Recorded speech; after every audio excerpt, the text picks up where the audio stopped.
Bom dia, peritos! Meu nome é Agenor Zaparoli e eu trabalho como perito judicial e assistente técnico nas horas vagas. Bom, o tema de hoje é sobre avaliação de imóveis, perícia e avaliação de imóveis.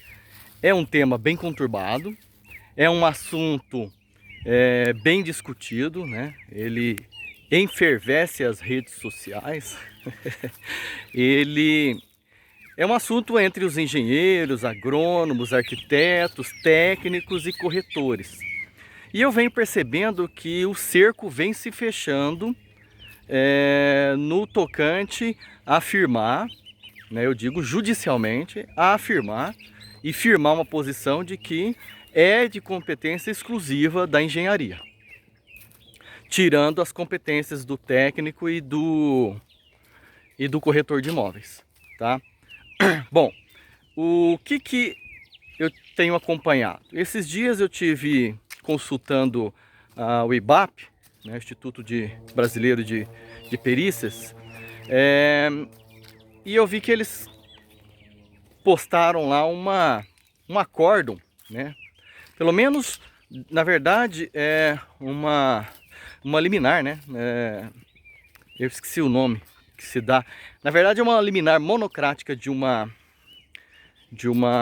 desembargadora, tá?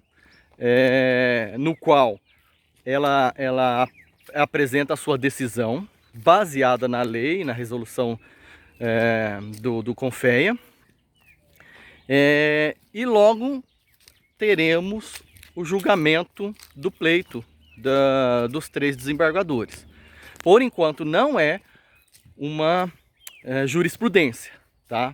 É uma decisão monocrática do superior do tribunal regional, já tem seu peso, mas não é uma decisão colegiada ainda, portanto não é uma jurisprudência.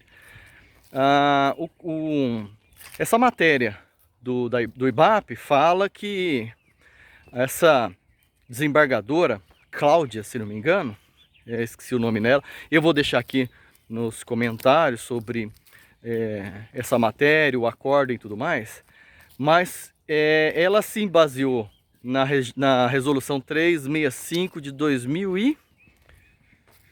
365 2000 não, de 1990, 365 de 1990 do CONFEA. Lá ela até erra, ela coloca Conselho Nacional de Engenharia e Agronomia, quando na verdade é Conselho Federal de Engenharia e Agronomia. E ela diz que o objeto da perícia, o profissional tem que ser especializado no objeto da perícia. Ela decide nesse contexto, né? Ficou bem explícito que a perícia, na verdade, a avaliação, perícia e avaliação de imóveis precisa ter um profissional que estudou a fundo o objeto da perícia. E qual que é o objeto da perícia? Um imóvel, né? Pode ser um terreno, pode ser uma edificação, né? Um edilício. E o corretor não é especializado nisso, né? O técnico não é especializado, o técnico em edificações, por exemplo, não é especializado, ele não estudou a fundo todos os meandros da engenharia civil, por exemplo, né? Já o engenheiro civil, o agrônomo e o arquiteto, sim. O agrônomo ele trabalha em construções rurais, né? O civil em toda parte e o arquiteto também em toda parte, né? O arquiteto tem o seu conselho e tudo mais. E esse acórdão ele veio de agora novembro de 2020, né? Então eu percebo que o cerco tem se fechado para manter a decisão de que a avaliação é de competência dos profissionais de engenharia. Porque o agrônomo ele é um engenheiro agrônomo, o engenheiro civil é um engenheiro civil. E agora o arquiteto ele tem o seu conselho próprio, né? Eu não sei como é que o tribunal vai trabalhar com isso, mas Eles estão decidindo nesse montante. O acórdão, ele basicamente ele cancela uma perícia, uma avaliação que teve por um corretor, né? E pede para o pleito, pro colegiado, exarar suas decisões para que chegue num consenso final, né? E aparentemente ainda não houve essa decisão. Então, por enquanto, é só uma decisão monocrática, mas que tudo leva a crer, como ela é a relatora, e geralmente os desembargadores seguem os relatores, leva a crer que será nesse sentido também, né? Então, perícia e avaliação de imóveis provavelmente será decidido que de competência dos engenheiros e arquitetos, né? Minha opinião, eu entendo que sim, tem que ser de competência desses dois mesmo. Por quê? Quem que estudou a fundo, por exemplo, concreto, ferragem, madeiramento, quem que estudou a fundo o tipo do bloco, cerâmico, bloco de cimento, telhas de cimento, fibrocimento, né? Quem que estudou a fundo toda aquela construção, o baldrame?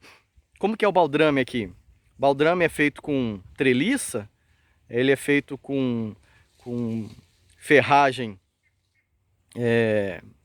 3/8, 4.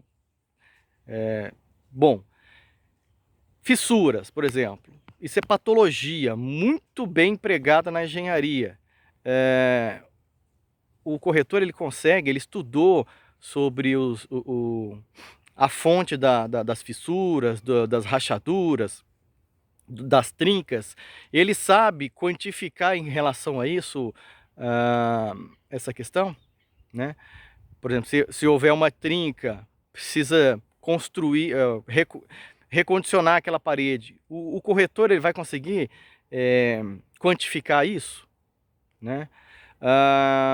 O corretor, por exemplo, ele consegue identificar que o imóvel está em condições corretas de moradia? Ou não, esse imóvel está em condições de risco, precisa de resolver isso, colocar um pilar aqui, uma viga ali, né? Então é por isso que eu entendo que o engenheiro ou o arquiteto são as pessoas são os profissionais mais adequados realmente para fazer a avaliação, né? A avaliação não se dá só pelo valor de mercado, pelo valor geral, né? Não se dá só a análise de ponto de ônibus, distância, não. Ele se dá também analisando o que é necessário para que aquele imóvel fique em perfeito estado de moradia, né? Se ele não está em risco em relação à sociedade, se ele não impõe risco à sociedade. E isso está implícito dentro da avaliação, né? Então por isso que eu também acho que tem que ser a galera da engenharia civil. E você, o que você acha? O corretor pode fazer uma perícia de avaliação judicial? O corretor pode ser um perito judicial nesse sentido? Bom, a desembargadora, por enquanto, acha que não. Vamos ver como é que os outros dois desembargadores darão seu voto. E a gente volta aqui atualizando esse vídeo com mais informações, ok? Deixa aqui a sua opinião aqui embaixo. Eu sei que é um tema bastante complexo, mas a gente precisa discutir e chegar num consenso final, correto? Pessoal, grande abraço e até a próxima!